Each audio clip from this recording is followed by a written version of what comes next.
Sinimula na ang sahig ng ating 144 square feet goat house project. Madami-daming gawain to. Pero for sure, matatapos din. Tara, samahan niyo ako.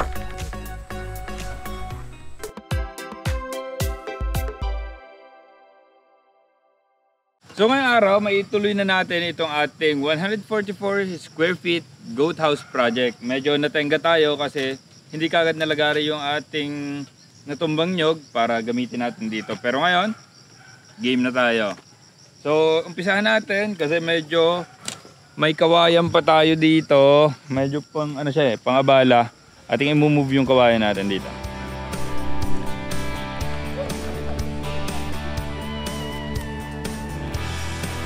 Inalis din namin ang scaffolding sa gitna ng project. Then aalsin na natin lahat ng suporta ng ating poste. So si Jampol naman sa ating mga kahoy. Yung nilagay pang sipat. Magagamit pa natin yan sa mga construction natin.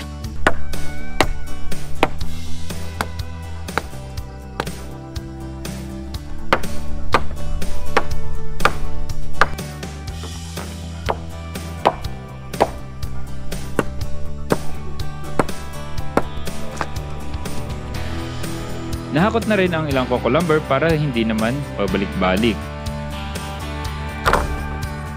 Okay, ilalagay na natin yung una nating 2x4 dito. Inilagay namin ang unang 2x4 at ganun din sa kabila. Binent ang bakal na hahawak dito at pinakuan.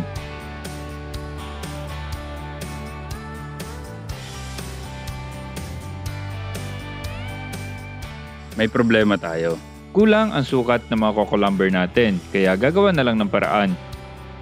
Naghanap ako sa bahay ng ilang mahahabang 2x4, pero iisa. Kaya bumili pa kami.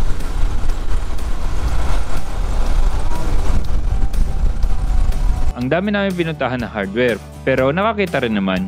So ang available lang natin, paapat natin itong tindahan na nakuha. Ang available lang ay 16 feet na 2x4. So bibili na natin yung iba pang part, gagawin na lang natin ang paraan. Pero kailangan natin sa ngayon ng tatlong 2x3, 16 feet. Kaya kinarga na namin at umuwi na kami. Tumaan na rin kami dito sa shop kasi bibigay ko kay Foreman tong wire na binili para doon sa breaker natin. Okay, matapos namin mag-ikot, minisip kami habang umiikot kami. So ang gagawin namin, magdodoble na lang kami ng 2x4 dito sa kabila para umabot yung ating 12 feet na mga 2x4. Yun.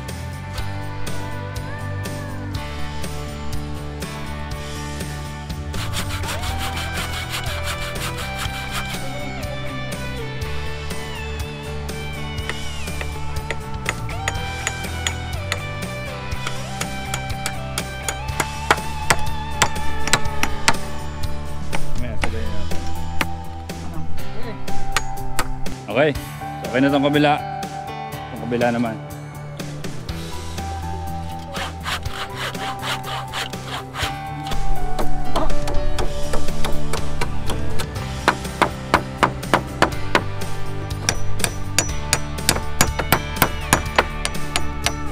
Yan, so okay na.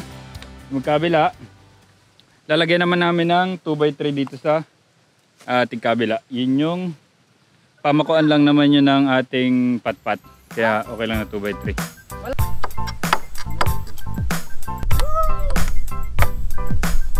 Okay, so dito kami una maglalagay. Kailangan lang namin pantayin. Sa kabila, maglalagari muna kami.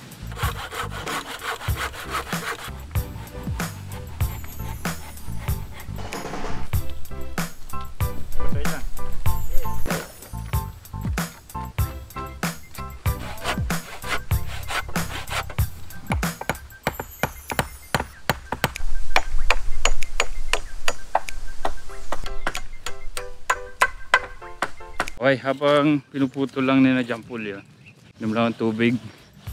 Init. Delikado pag hindi uminom ng tubig.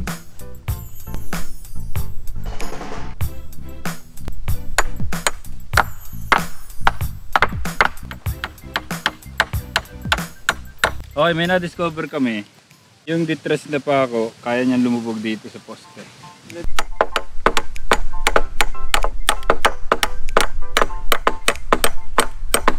Yan, para mas matibay. Kaya binalikan namin lahat at pinakuha namin ang kahoy lagpasan sa poste. Pero huwag kalimutan ang merienda time. Kasama palagi yan pag may project. Hope ang binili ni John Paul. Kabarkada siguro nito si Doraemon. So ano naman, ang gagawin namin, ilalagay na namin dito yung mga 2x4 na pagpapatungan ng 2x2 natin na pagpapakuan naman ng patpat.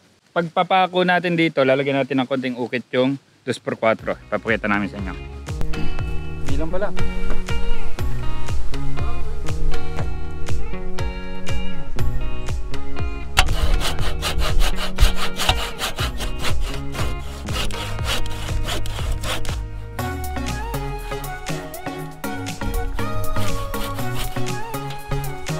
Just like that. Gawin na rin namin ang iba pang mga 2x4. Dahil ito ay coco-lumber at sariling palagari, ang daming imperfections. Gagawa na lang ng paraan. 7 na 2x4 ang ilalagay namin dito. Madami-dami. Kaya mag 15 seconds random clips tayo para dito.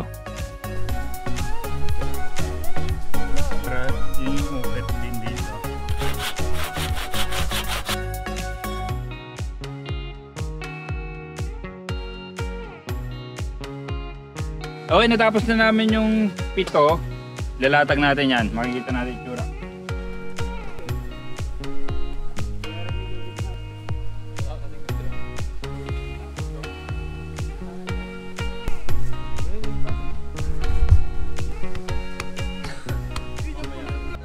So ipapako lang natin ito and then lalagyan natin ng mga 2x2 na paglalagyan ng mga patpat para sa side. Meron tayong bagong metro kasi nabubuisit na ako doon sa luma nating metro. Siyempre, bago natin ipako, kailangan sukat na sukat yung pagkitanan natin.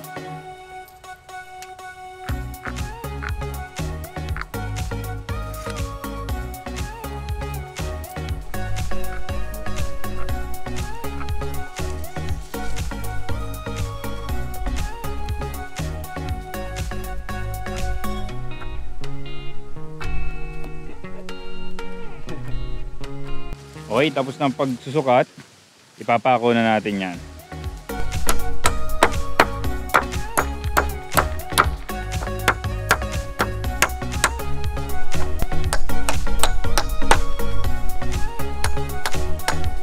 So hindi ko pa malagyan, mapakuan to. Nagpapagalo ako kay Sam ng panangat dito.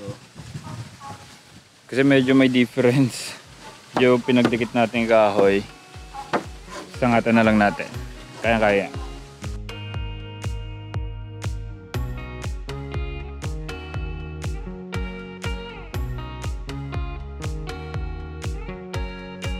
Sinangatan pa namin bago ipako para naka-level pa rin tayo.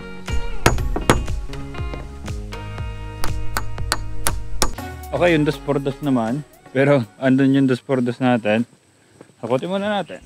Kukuha sana kami ng 2x2 nang mapansin namin ang ating mga kambing nasa loob ng paddock ng layers. At si Macy, grabe. Napasigaw na lang ako dahil sa kukulitan niya. Pinasok ang paddock natin at tinawid ang net. Nung pinapalabas ko na, nakailang ikot kami. At ito si Jay, tinalon ang net na naman. Masisiraan ako ng ulo sa mga alaga kong ito. Buti, nahuli ko rin at nailabas ko. Itinabay ko na sila dahil gusto na naman pumasok. Nung okay na, pinasok na namin ang mga manok na nakalabas naman. At habang kami nagpapasok ng manok, may kalokohan na naman silang ginawa ang ating mga kambing. Sinakyan ang bubong ng traktor natin. Kaya yan, napirat. Ay nako. Okay, ilalatag natin dito yung 2x2 natin. At medyo marami tayong pagsusukat na kailangan gawin. As in madami. So, game.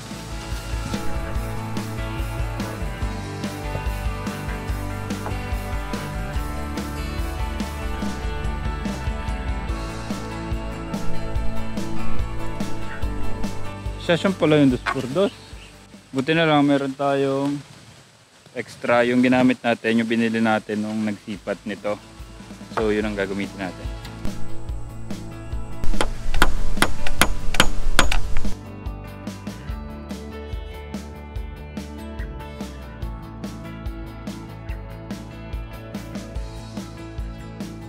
Okay, kumpleto na yung dos por dos natin. Pero hindi pa kumpleto ang mga pako. Kaya kumpletuhin na natin.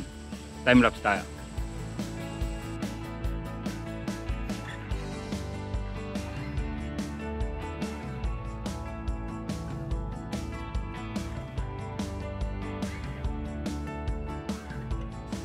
Nilagyan namin ng tukod na kawain doon sa gitna. Doon. Kasi nakalundo siyang gano'n. Hindi ata kaya ng ganong kahaba ng 4 lang. Pero yan na lang muna sa ngayon. Basta ang mahalaga, napakuha namin. Matutuyo siya ng nasa forma. And pagkatapos, titingnan na lang namin kung anong kalalabasan habang ginagawa natin.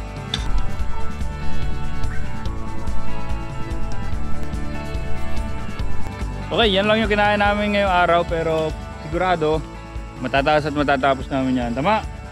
Tama. Yan, maraming salamat. Subscribe and peace.